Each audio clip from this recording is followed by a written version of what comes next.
John chapter 1 verse 9. 1 ಯೋಹನ 1ನೇ ಅಧ್ಯಾಯ 9ನೇ ವಚನವನ್ನು ನಾವು ನೋಡಿಕೊಳ್ಳೋಣ. It says here, if we confess our sins, ಇಲ್ಲಿ ಹೇಳುತ್ತೆ ನಮ್ಮ ಪಾಪಗಳನ್ನು ಒಪ್ಪಿಕೊಂಡು God is faithful to not only forgive us but to cleanse us from all unrighteousness. ನಮ್ಮ ಪಾಪಗಳನ್ನು ಒಪ್ಪಿಕೊಂಡು ಅರಿಕೆ ಮಾಡಿದರೆ ಆತನು ನಂಬಿಗಸ್ತನು, ನಮ್ಮ ಪಾಪಗಳನ್ನು ಕ್ಷಮಿಸಿಬಿಟ್ಟು ಶುದ್ಧಿ ಮಾಡುವನು, ಪರಿಹರಿಸಿ ನಮ್ಮನ್ನು ಶುದ್ಧಿಪಡಿಸುವನು ಅಂತ ಹೇಳುತ್ತೆ. You know, this message is being recorded on a disc. ಇಲ್ಲಿ ನಾವು ಹೇಳುವಂತ ಈ ಪ್ರಸಂಗವನ್ನ ಈ ವಿಡಿಯೋದಲ್ಲಿ ಅದು record ಮಾಡಲ್ಪಡುತ್ತೆ. It's a little disc in which everything is being recorded. ಆ ಒಂದು ಚಿಕ್ಕ ಒಂದು ಡಿಸ್ಕ್ ಇರುತ್ತೆ, ಅದರಲ್ಲಿ ಎಲ್ಲ ನಾವು ಹೇಳುವಂಥದ್ದು ಎಲ್ಲ ರೆಕಾರ್ಡ್ ಆಗುತ್ತೆ. Our memory is also like a disc. ನಮ್ಮ ನೆನಪು ಕೂಡ ಹಾಗೆ ಒಂದು ಡಿಸ್ಕ್ ಇದ್ದಂಗೆ, automatically recording everything. ಅದು ತಾನಾಗಿ ನಡೆದದ್ದನ್ನೆಲ್ಲ ರೆಕಾರ್ಡ್ ಮಾಡಿ ಇರುತ್ತೆ. But this camera disc cannot record my thoughts. ಈ ಕ್ಯಾಮರಾ ಇದೆಯಲ್ಲ, ಅದು ನನ್ನ ಮನಸ್ಸಿನ ಯೋಚನೆಗಳನ್ನ ರೆಕಾರ್ಡ್ ಮಾಡೋದಿಲ್ಲ. It can only record what I'm doing or what I'm speaking. ನಾನು ಏನು ಮಾಡ್ತಾ ಇದ್ದೀನಿ, ನಾನು ಏನು ಮಾತಾಡ್ತಾ ಇದ್ದೀನಿ ಅದನ್ನ ರೆಕಾರ್ಡ್ ಮಾಡುತ್ತೆ. But the disc in my mind, ಆದ್ರೆ ನನ್ನ ಮನಸ್ಸಿನಲ್ಲಿರುವಂತ disc, that can record even what I'm thinking.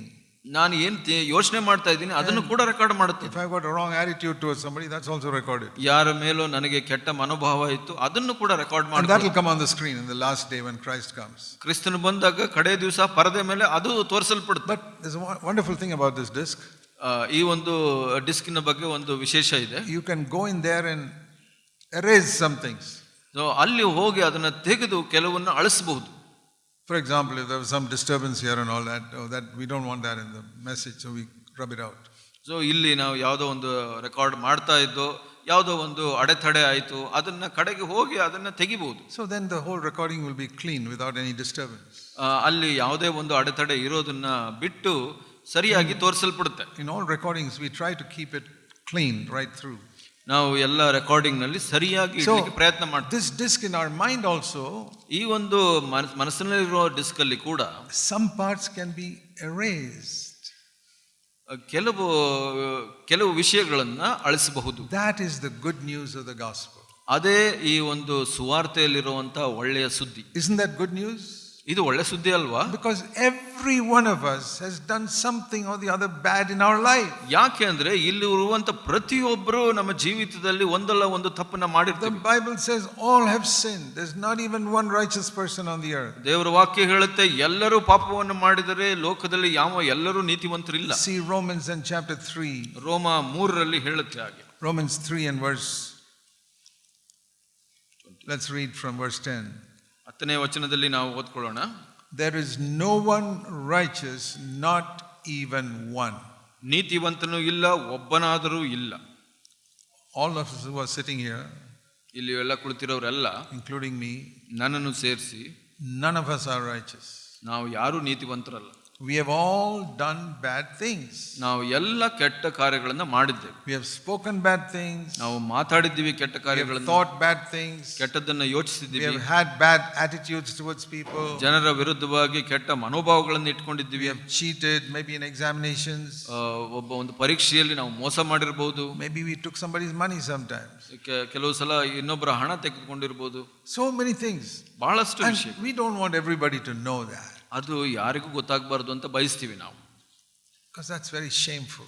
ಯಾಕೆ ಅಂದ್ರೆ ಅದು ನಾಚಿಕೆ ಪಡಿಸುವಂತ. And then some of us have done things which are so bad that we never want anybody to see it. ನಾವು ಕೆಲವು ವಿಷಯಗಳನ್ನು, ಕೆಲವರು ಬಹಳ ಕೆಟ್ಟ ಕಾರ್ಯಗಳನ್ನು ಮಾಡಿದ್ರೆ ನಮ್ಗೆ ಯಾರಿಗೂ ಗೊತ್ತಾಗಬಾರದು ಅಂತ ಬಯಸ್ತೀವಿ ನಾವು. You don't want your parents to know it. ನಿಮ್ಮ ತಂದೆ ತಾಯಿಗೂ ಗೊತ್ತಾಗಬಾರದು. You don't want your husband to know it. ನಿನ್ನ ಗಂಡನಿಗೆ ಗೊತ್ತಾಗಬಾರದು. You don't want your wife to know some things you did. ನೀವು ಮಾಡಿದ ಕಾರ್ಯ ಹೆಂಡತಿಗೆ ಕೂಡ ಗೊತ್ತಾಗಬಾರದು. You don't want your children to know what a bad father or mother you were in your younger days. ನೀವು ಯೌವನಸ್ಥರಾಗಿದ್ದಾಗ ಎಂತ ಕೆಟ್ಟ ತಂದೆ ತಾಯಿ ಆಗಿದ್ದೀರಾ ಅಂತ ನಿಮ್ಮ ಮಕ್ಕಳು ಕೂಡ ಗೊತ್ತಾಗಬಾರದು ಅಂತ ಬಯಸ್ತೀರಾ. So here's the good news. ಇಲ್ಲಿ ಒಂದು ಸುವಾರ್ತೆ. God says, I will wipe it away from your hard disk. ದೇವರು ಹೇಳ್ತಾರೆ ಆ ಒಂದು ಡಿಸ್ಕ್, ಹಾರ್ಡ್ ಡಿಸ್ಕ್ ಇಂದ ನಾನು ಇದನ್ನ ಅಳಿಸ್ತೀನಿ ಅಂತ. In the final day when it is played, all those bad things are wiped out. ಹಾಗೆ ಕಡೆಯ ದಿವಸದಲ್ಲಿ ಇದನ್ನ ಪರದೆಯ ಮೇಲೆ ತೋರಿಸಲ್ಪಟ್ಟಾಗ ಈ ಕೆಟ್ಟದನ್ನೆಲ್ಲ ಅಳಿಸಲ್ಪಟ್ಟಿರುತ್ತೆ. But there's a condition. ಆದ್ರೆ ಅದಕ್ಕೆ ಒಂದು ನಿಬಂಧನೆ ಇದೆ. You read that in 1 John 1:9. You have to confess it. ಇಲ್ಲಿ 1 ಯೋಹನ 1:9 ಓದಿದ್ರಿ, ನೀವು ಅದನ್ನ ಅರಿಕೆ ಮಾಡಬೇಕು. That's all. ಅಷ್ಟೇ. Confess it. ಅದನ್ನ ಅರಿಕೆ ಮಾಡಬೇಕು ನೀವು. See Jeremiah chapter 3. ಯೆರೆಮೀಯ 3ನೇ ಅಧ್ಯಾಯದಲ್ಲಿ ನಾವು ಹೀಗೆ ನೋಡ್ತೀವಿ. And Jeremiah chapter 3 and verse 13. Only acknowledge that you have transgressed against the Lord your God. Verse 13.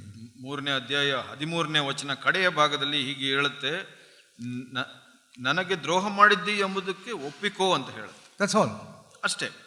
Only admit it that you did something wrong. ನೀನು ಒಪ್ಕೊಳ್ಬೇಕು, ನೀನು ತಪ್ಪು ಮಾಡಿದ್ದೀನಿ ಅಂತ. You know that is so difficult for man to do. ನಿಮಗೆ ಗೊತ್ತಾ ಮನುಷ್ಯನಿಗೆ ಇದು ಮಾಡೋದು ಬಹಳ ಕಷ್ಟ ಅಂತ.